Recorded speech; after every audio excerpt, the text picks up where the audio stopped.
രാജ്യത്ത് വൻ നിക്ഷേപത്തിന് ഒരുങ്ങിയിരിക്കുകയാണ് ബഹുരാഷ്ട്ര ഇ-കൊമേഴ്സ് കമ്പനിയായ ആമസോൺ. അതിവേഗ വിതരണമായ ക്വിക്ക് കൊമേഴ്സ് രംഗത്തടക്കം $35 ബില്യൺ, അതായത് 3.14 ലക്ഷം കോടി രൂപ നിക്ഷേപിക്കാനാണ് ശതകോടീശ്വരനായ ജെഫ് ബെസോസിന്റെ കമ്പനി ഒരുങ്ങുന്നത്. 10 മിനിറ്റിൽ ഉപഭോക്താക്കൾക്ക് പലചരക്ക് വസ്തുക്കൾ അടക്കം വിതരണം ചെയ്യുന്ന ബിസിനസ് കൂടുതൽ ശക്തമാക്കാനുള്ള പദ്ധതിയാണ് കമ്പനി തയ്യാറാക്കിയത്. ഈ രംഗത്ത് സൊമാറ്റോയുടെ ബ്ലിങ്കിറ്റ്, സ്വിഗ്ഗിയുടെ ഇൻസ്റ്റാമാർട്ട്, സെപ്റ്റോ തുടങ്ങിയവരുമായാണ് ആമസോൺ മത്സരിക്കാൻ പോകുന്നത്.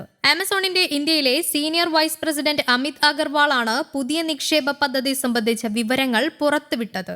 ആമസോൺ 2013 ഇന്ത്യയിൽ പ്രവർത്തനം തുടങ്ങിയത് മുതൽ ബിസിനസ് മേൽനോട്ടം വഹിക്കുന്നത് അഗർവാളാണ്. നേരത്തെ രാജ്യത്ത് $20 ബില്യൺ നിക്ഷേപം നടത്താനാണ് ആമസോൺ തീരുമാനിച്ചിരുന്നത്. എങ്കിലും വളർച്ച സാധ്യത മുന്നിൽ കണ്ട് $35 ബില്യൺ പിന്നീട് അത് ഉയർത്തുകയായിരുന്നു. 2030ഓടെയാണ് നിക്ഷേപം പൂർത്തിയാക്കുക.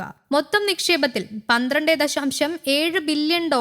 ആർട്ടിഫിഷ്യൽ ഇന്റലിജൻസ്, ആമസോൺ വെബ് സർവീസുകളിലൂടെയുള്ള ക്ലൗഡ്, അടിസ്ഥാന സൗകര്യം തുടങ്ങിയ മേഖലകളിലായിരിക്കും കൂടുതൽ. 2024 വരെയുള്ള കണക്ക് പ്രകാരം 15 വർഷത്തിനിടെ $40 ബില്യൺ ഇതിനകം ആമസോൺ രാജ്യത്ത് നിക്ഷേപിച്ചു കഴിഞ്ഞു. അതിവേഗ ഡെലിവറിക്ക് വേണ്ടിയുള്ള ആമസോൺ നൗ നിലവിൽ ബംഗളൂരു, ഡൽഹി, മുംബൈ, ചെന്നൈ തുടങ്ങിയ പ്രധാന നഗരങ്ങളിൽ മാത്രമാണുള്ളത്. ഉപഭോക്താക്കളിൽ നിന്ന് വൻ സ്വീകാര്യത ലഭിച്ചതോടെയാണ് കൂടുതൽ നിക്ഷേപം നടത്താൻ കമ്പനി ഇനി ഒരുങ്ങുന്നതും.